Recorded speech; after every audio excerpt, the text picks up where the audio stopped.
voyez derrière moi, il y a tous les responsables des 20 partis politiques qui composent la coalition, la grande coalition gagnante du Parti socialiste dirigée par le maire Fallou Sylla.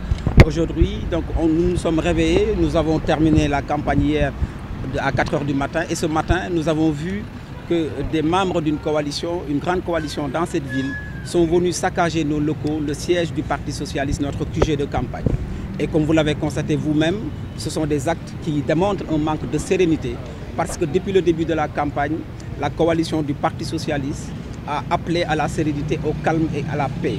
Aujourd'hui, cet acte de violence qui a été fait par, en tout cas, les membres de la coalition Benno Bokk Yakaar. Aujourd'hui, vous constatez avec nous tous et avec devant la communauté internationale et les étrangers qui vivent parmi nous que le candidat Cheikh Issa Sall, tête de liste de la coalition Benno Bokk Yakaar, a volontairement violé cet appel au calme de son Excellence le Président de la République.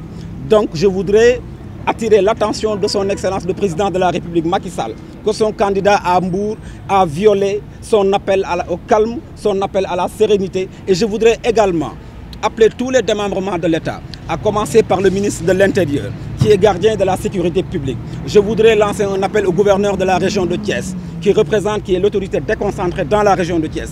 Je voudrais lancer un appel au préfet de Mbour, qui est l'autorité déconcentrée dans le département de Mbour, et l'ensemble des forces de défense et de sécurité du Sénégal, et celles présentes ici à Mbour, pour leur demander de pouvoir faire le nécessaire pour rappeler à ce candidat de savoir raison garder, parce que nous appelons au calme, à la sérénité et nous ne voulons pas de violence électorale dans notre ville de Mbour parce que nous l'avons rappelé, au-delà de la compétition électorale, le lendemain, Inch'Allah, de l'élection, le 24 janvier, lundi, nous sommes tous des frères et des sœurs et nous sommes tous de Mbour. Ce qui nous unit est beaucoup plus fort que ce qui peut nous désunir. Mais également, qu'est-ce qu'il y a lieu de rappeler? Cet acte démontre naturellement et aisément un manque de sérénité. Parce que nous sommes préoccupés pour consolider notre victoire. Nous n'avons pas le temps, en tout cas la coalition du Parti socialiste, de faire le tour des sièges des autres coalitions pour faire des actes de sabotage. Nous sommes sur le terrain, nous rencontrons les forces vives de la ville. Toute la ville, la dynamique populaire est derrière le maire Fallou Sylla. Vous l'avez constaté, les médias sont là, les investisseurs internationaux nous suivent.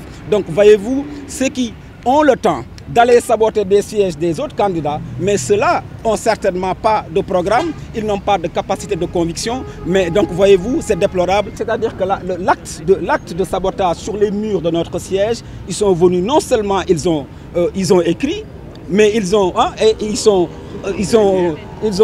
déposé des ordures dedans. Donc voyez-vous, tout cela. Mais est-ce que vous pensez qu'un candidat qui est serein, qui est en mesure de gagner une élection, qui doit être préoccupé pour adresser les nombreuses préoccupations de la ville de Mbour, l'emploi des jeunes, ces jeunes-là qu'il a envoyés tard dans la nuit pour venir faire ça, auraient pu être interpellés par les forces de l'ordre et de sécurité. Ces jeunes-là auraient été déférés devant le procureur de la République, seraient mis sous mandat de dépôt et seraient présentés devant le tribunal des flagrants délits. Mais ces jeunes-là, ils les auraient sacrifiés. Donc voilà le message que nous voulons lancer.